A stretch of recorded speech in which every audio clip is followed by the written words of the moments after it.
Allez, bonjour à tous et bienvenue sur votre chaîne Smart Yvon. Aujourd'hui, on va changer d'univers des tablettes ou des smartphones. On est parti avec ce test rapide de la Logitech G Cloud, une console de jeu gaming portable. On va revenir ensemble sur ses points forts, ses points faibles. C'est parti, générique, à tout de suite.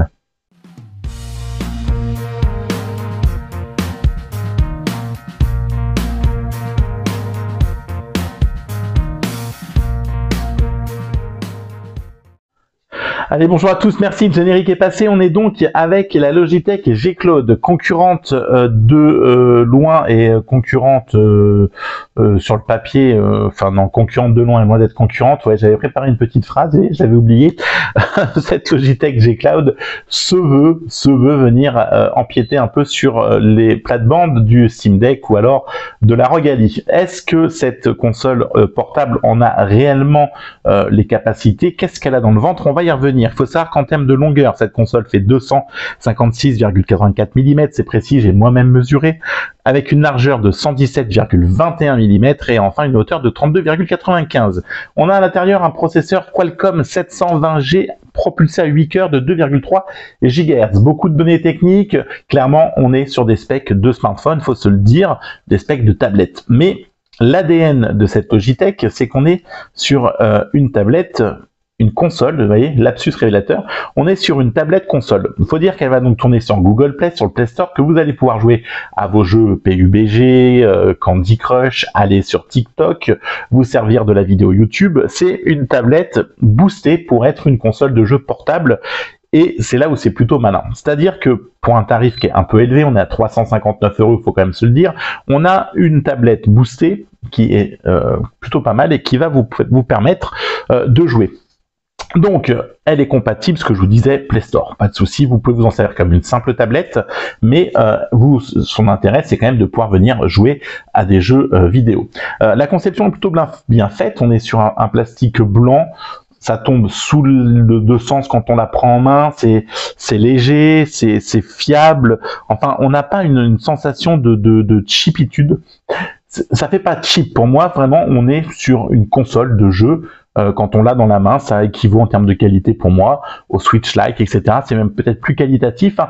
Et j'ai pas voilà, j'ai pas honte quand je l'utilise. On a deux joysticks, on a les boutons qui sont très bien placés. Ici, on va voir, hop là, des petits boutons qui vont vous permettre de venir, venir ouvrir des actions.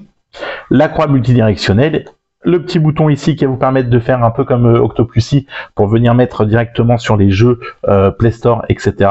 Et enfin ici le bouton menu, vous pouvez switcher en fonction de là où vous étiez, dernière page, etc. Je vais vous passer la partie tablette parce qu'on est, vous connaissez une tablette, c'est le même fonctionnement, vous téléchargez vos jeux, etc. On peut le voir ici, j'avais mis PUBG, enfin vous avez vos mails, vous pouvez bien mettre des onglets. Pas de grand intérêt là-dessus, en fait, clairement, voilà, la partie tablette fonctionnera très bien. Là où ça va devenir intéressant, c'est qu'elle est boostée, donc ils l'ont fait en partenariat avec Xbox et avec Tencent, donc créateur de PUBG.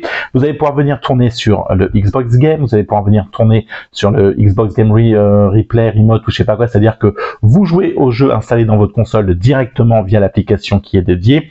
Vous pouvez fonctionner avec Shadow PC, vous pouvez fonctionner avec Steam Link ou alors GeForce No, je sais pas trop quoi là, qui vous permet de jouer aux jeux que vous avez sur votre ordinateur. Tout ça, ça se place dans le cloud gaming, donc on ne consomme pas beaucoup de batterie, c'est-à-dire qu'avec une charge, vous pourrez jouer 12 heures, là où la Steam Deck et ou la ROG Ally, voilà, respectivement, ne vont venir vous permettre de jouer que 2 heures ou 45 minutes si vous n'êtes pas branché pour le deuxième cas.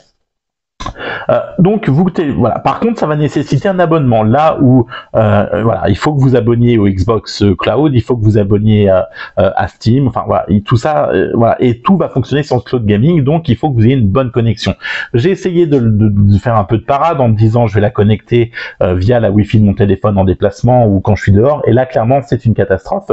La partie tablette fonctionnera normalement, pas de difficulté. Par contre, la partie gaming qui va demander de la puissance et de la ressource sur le Xbox Game par exemple est catastrophique, vous avez des latences, c'est pas ouf, c'est pas bien, et là voilà, clairement il vous faudra une bonne connexion. Donc c'est un peu le point délicat de cette console qui vous dit que donc vous pouvez jouer partout, mais vous pouvez jouer partout chez vous ou partout où vous aurez une connexion valable qui vous permettra de jouer dans de bonnes conditions. Un écran 1920 par 1080 Full HD, Un IPS donc LCD 45 nits, 7 pouces, 60 Hz, deux haut-parleurs stéréo qui sont donc cachés, je ne sais plus, par ici. Voilà, une connectique en type C, vous avez aussi le port jack, un capteur de luminosité, les touches voilà qui sont sur les latérales, l'extension de carte mémoire pour venir étendre donc la mémoire des 64 Go un peu plus, volume plus moins, tout est plutôt bien fait, tout est plutôt bien fini sur cette console, j'ai pas grand chose à lui reprocher. Franchement, voilà, c'est bien, mais c'est un peu cher, 359 €, c'est un peu cher pour ce que c'est. J'ai pas d'abonnement, enfin, j'ai un abonnement Steam Link, mais dans la famille, j'ai pas récupéré l'identifiant pour y jouer. Je vais rester donc sur les Xbox Games. J'ai joué un jeu sur ma console, donc c'était Cyberpunk, aucun souci, le jeu était dans le truc, enfin dans la console, j'ai pu jouer sur l'écran. C'était plutôt bien, et franchement, pas de latence, c'était pas mal. Le souci du cloud gaming, c'est que s'il y a du monde, et ben vous faites la queue. Ça, c'est un peu le cas. On va par exemple lancer Fortnite, qui est un jeu bien populaire sur la cloud, qui va donc être beaucoup joué parce qu'on est samedi soir et qu'il est 11 h, et que tous les petits pyjamas, au lieu d'être au lit, sont donc sur Fortnite et veulent bien jouer à Fortnite. Donc là, on est parti sur le chargement de la page donc de Fortnite. Voilà, le petit vaisseau nous y amène et il nous dit que voilà, ça c'est le souci. Il y a un grand nombre de personnes en train de jouer actuellement et qu'il va falloir patienter 30 minutes. Rassurez-vous, les 30 minutes sont une indication approximative du temps. Généralement, au bout de 5-10 minutes, le délai est passé et vous êtes connecté, mais néanmoins, à la différence d'un Steam Deck ou d'une Alirog, vous ne commencez pas à jouer directement. Si vous êtes sur un jeu qui est fortement demandé avec une forte période d'affluence, c'est chacun son tour, vous patientez et clairement, voilà, je suis obligé de vous le dire. Après, bon, une fois qu'on enlève ce détail, c'est une console qui, pour moi, j'ai bien apprécié l'utiliser. Je suis pas un pro gamer, donc je vais pas aller rentrer dans toutes les spécificité. Moi, c'est la partie console qui a fonctionné, l'écran qui est joli, la longévité qui est bonne, la partie tablette qui, on n'a rien à dire. Est-ce qu'ils auraient pu faire mieux? Je pense. Est-ce qu'ils auraient pu faire moins cher? Certainement. Je pense que le prix est un peu surcoté, mais ils veulent se lancer, voilà, à côté d'une Ali qui a une 900 balles ou d'un Steam Deck qui est moins cher maintenant avec le reconditionné.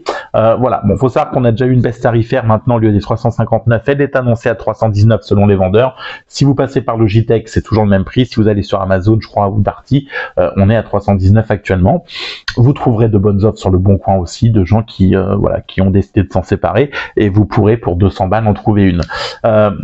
Donc c'est plutôt bien du côté où on peut jouer correctement, où on peut se faire plaisir un peu partout, mais vraiment la portabilité par contre est un petit peu restrictive parce qu'effectivement on ne peut pas jouer partout, ou en tout cas il faut jouer là où on a une bonne connexion, et bon voilà, c'est dommage. C'est le seul petit point noir que j'ai pu soulever sur cette console, sachant que pour le reste c'était que du bonheur, vraiment une bonne autonomie. J'ai vraiment bien halluciné là-dessus.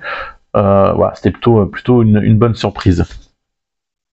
Vous allez pouvoir donc paramétrer un peu l'interface, hein, voilà, mettre donc vos liens différents, enfin vos applications si vous le voulez, voilà, toutes les applications, etc. Après, vous allez pouvoir donc accéder aux interfaces, donc album, vos messages directement, votre compte, paramètres. Vous avez une offre quand vous l'achetez neuf, vous avez 3 mois de services qui sont offerts selon ce que vous sélectionnez. Vous pouvez accéder directement ici à la recherche Google et donc faire de la recherche. Bon, voilà, vraiment, c'est complet. Vous avez une console multitâche, et pour ça, c'est plutôt pas mal. Après, si c'est bien pour des gens qui sont pas forcément pro gamer de ouf et qui veulent juste jouer un peu de temps en temps, voilà, à côté de leur console de salon, et qui veulent profiter d'une tablette le reste du temps. On se retrouve très vite avec un prochain test. D'ici là, prenez soin de vous. Ciao, bye bye.